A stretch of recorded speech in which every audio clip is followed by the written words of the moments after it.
পুষ্টিগুণে পরিপূর্ণ ডালিমের আদি নিবাস প্রাচীন পারস্যে।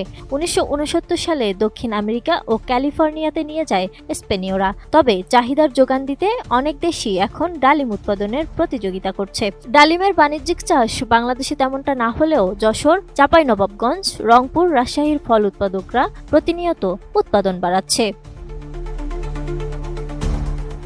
আনার, বেদানা বা ডালিম যে নামেই ডাকুন না কেন, কম বেশি সবারই পছন্দের ফল। ডালিমের খোসা ছাড়িয়ে প্রতিটি দানা বের করা খানিকটা শ্রমশালী। মেলে 234 ক্যালোরি, 4.7 গ্রাম প্রোটিন, 3.3 গ্রাম চর্বি এবং 11.3 গ্রাম ফাইবার। চলুন ডালিমের উপকারিতা সম্পর্কে বিস্তারিত জেনে নেওয়া যাক।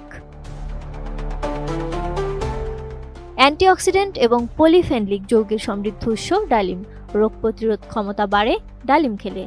ডালিমের যৌগগুলোতে ক্যান্সার প্রতিরোধী বৈশিষ্ট্য রয়েছে, যেটা টিউমারের বৃদ্ধিকে ধীর করে দিতে পারে এবং প্রদাহ কমাতে সাহায্য করে। হৃদরোগের